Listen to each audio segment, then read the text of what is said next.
We're at the Orange City Police Department in Florida, and we've got a pretty big update that many of you have been waiting for. This is an update in reference to now former Orange City Police Officer Jarmarus Brown with this crazy story that was broken right here on this channel. It later made nationwide mainstream media news, but you heard it here first. As a matter of fact, the department heard it from me first. We informed them of the allegations, and that wasn't an easy task, and we pushed and pushed for them to reluctantly do the right thing for this officer accused of misusing the computer databases, stalking an ex, and even domestic violence. And the story and even the investigation itself got even crazier and spiraled into several different directions, leading to fallout and more cops no longer being cops. But if you're new here, aren't familiar with Brown, or need a refresher, this is Officer Brown right here. We've got a couple questions for him. I had a couple questions specifically for Officer Brown with the Orange City Police Department. He just happened to do a traffic stop right here where I was. And I needed to talk to him, so it's perfect. Officer Brown, what's going on, man? What's up, man? You know anything about databases being abused for stalking or anything like that? I'm kind of busy. We later learned that he sure was kind of busy, because using license plate readers, he had tracked his ex-girlfriend, or his girlfriend at the time, her tags of her family, and her ex-boyfriend well over 100 times. I don't know how he had time for police work. Yeah, I don't want to interfere with anything. I'm just investigating some abuse of databases for stalking and stuff like that. This video was mid-November 2024, and about a week prior to this, after the victim contacted me, I had already provided the Orange City Police Department all of the information, all of the disturbing, scary details, including a detailed complaint from the victim. So myself and even his co-workers were surprised that he was still on the road. His administration was doing nothing and allowing him to continue to have the same access to everything he was allegedly doing and misusing. Right. You don't know anything about that? I'm sorry? I'm investigating databases being misused for stalking and stuff. Contact my PD. They can tell you. You know there's a criminal investigation against you right now?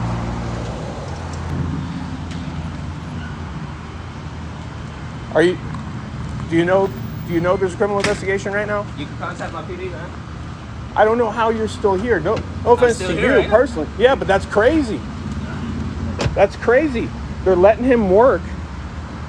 They've actually known for a month, but the Orange City PD knows there's a criminal investigation against him for alleged stalking and battery.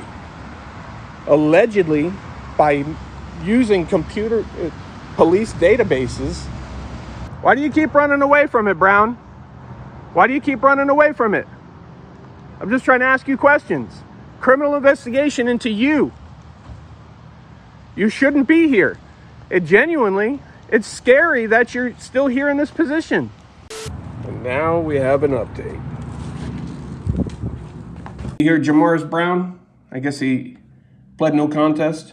I have no idea. Yeah, he pled no contest, 5 years probation. He started probation the other day. No reduced charges either. He pled to the stalking and the misuse of computer databases. Huh. So yeah, he started his 5-year probation. Some people think that's light. Others may not, because they could have charged him each one of those times that he looked up the license, the tags. Yeah. They could have charged him with each one of those instead of just one count. But that's what they did. He started his 5-year probation, pled no contest, and that ends that chapter, I guess. I guess so. I requested a couple weeks ago that IA. I think I sent an email last night or the day before again. Yeah. I requested a couple weeks ago, and then Miller told me the other day that it's been closed for a while. Okay, yeah, and I put that request into investigations to get a copy of it. Okay. Do you know if Dave Teske, the county investigator who was investigating that case on behalf of Orange City, ended up building a relationship with the victim, and he ended up quitting as a result of that, and they started investigating him too. Do you know if that is part of the Brown investigation or if they initiated a separate investigation? I would assume that they would have initiated a separate investigation. That's what I'm thinking too. Yeah. And then, and obviously Orange City has nothing to do with the Dave Teske investigation. I would assume not. Yeah, okay.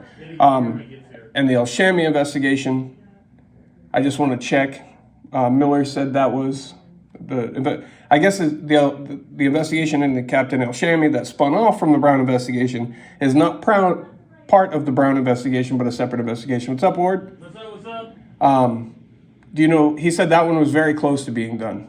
Do you know the status of that one right now? I have no idea. Okay. That all might sound a little confusing, and that's because this whole investigation, this whole scenario has been a train wreck. So yes, Brown pled no contest to the charges of stalking and misuse of the computer databases, and he got only one charge instead of over 100, one charge for each time he actually did it. He was sentenced to 5 years of probation, and he checked in for the first time just days ago, but he also must relinquish his law enforcement certification, meaning he can no longer work as a police officer. I know everybody's going to go in the comments and share their thoughts on the sentence and the charge or the charges and the fact that he only got charged once instead of each time. But this whole saga is still ongoing. Orange City Police Captain Sherif Elshami is currently being investigated because the very first that all of these allegations came to the administration of this department was in the beginning of October, where former Officer King went to Elshami to tell him what was going on. Allegedly, Elshami said, "This is very serious, we're going to look into this." And then he didn't. He literally told nobody else. Other captains, the chief, nobody had any idea. With nothing being done and the victim being in fear, she reached out to me, and she gave me all of the extensive details of all of these stalking, even battery allegations, and more that I haven't even shared. So a month after Officer King told a police captain about what was going on, who said he would look into it, I showed up with the information and a statement written by the victim, and that's when I learned Elshami hadn't shared it with anybody because nobody knew what I was talking about. It was the first they were hearing of it. So an internal investigation was launched. However, the Orange City Police Department reached out to the Volusia County Sheriffs Office to handle the investigation. And this is because there were criminal elements, so it should be looked into by a different agency. And then the next big problem kicked in. The Volusia County Sheriff's Office investigator assigned to look into this case was Dave Teske, former investigator Dave Teske. Very quickly, after interviewing the victim, he began sending inappropriate and explicit text messages. To make this even more crazy, he did this with his department-issued cell phone and not his personal phone. You might wonder, why would somebody be so dumb? Well, he didn't want his wife to find out on his personal phone. So instead, he used the device where every message will be public record. Now, he's doing all this with the victim, fully knowing that she's in contact with me because I kicked all of this off. The complaint, her statement, was turned in by me. But still, he felt like it was a good idea, but he did ask her not to tell me. But as we know, she did tell me, and I submitted a public record request to the Volusia County Sheriff's Office. I requested all text messages and images shared between Dave Teske's department-issued cell phone and the victim's phone number. Now, until this point, the department, the Volusia County Sheriff's Office, had no idea this was going on. But once they saw the records that I had just requested, I imagine they had an oh shit moment. And they immediately started a new investigation into that, denied my record request at the time because it's under investigation now. And they went to Teske and said, hey Dave, we got a problem. And he knew, and he had to know I was going to find out. And he immediately resigned. According to statements given to local mainstream media by the Sheriff's Office, Teske declined to be interviewed about the situation.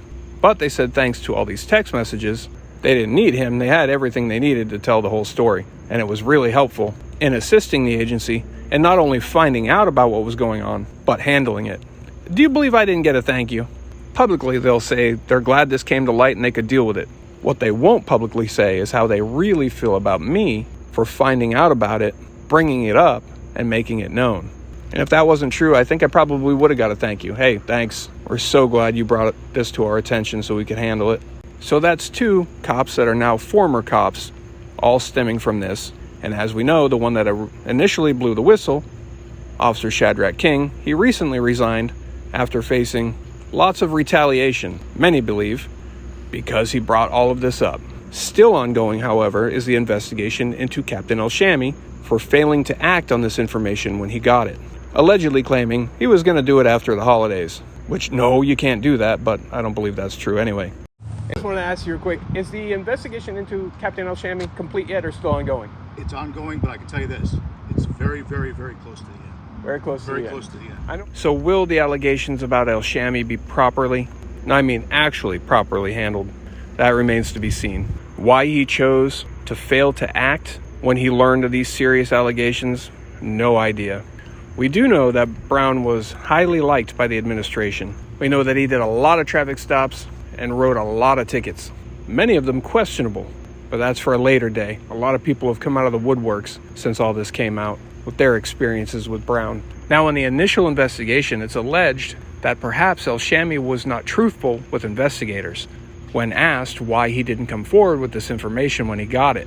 And he claimed former Officer King didn't bring him allegations. It was just peer support. And peer support is protected from disclosure. And if you paid attention to all of this and you've seen previous videos, we've seen some administration here and even the city manager make comments suggesting that King was just experiencing some emotional distress. So with that, potentially a stage that they've been setting for a while, coupled with the fact that Officer King recently resigned and he's no longer here, it might be easier to pull something off, something other than what actually transpired. A couple of inside sources said that Elshami was pretty nervous about this, and he's been afraid of not losing just his rank but his job, which we never want to see that happen to anybody, but if they do it themselves, it is what it is. But I'm curious, if he was just offering peer support to a subordinate experiencing emotional distress, what would he be so worried about? But we won't jump to any conclusions yet. The investigation isn't over, and maybe we will see a government agency investigate themselves and actually do the right thing and not spew a bunch of ridiculous nonsense, dipshittery, and cop-splaining. And if that's the case, that'll go down in the history books.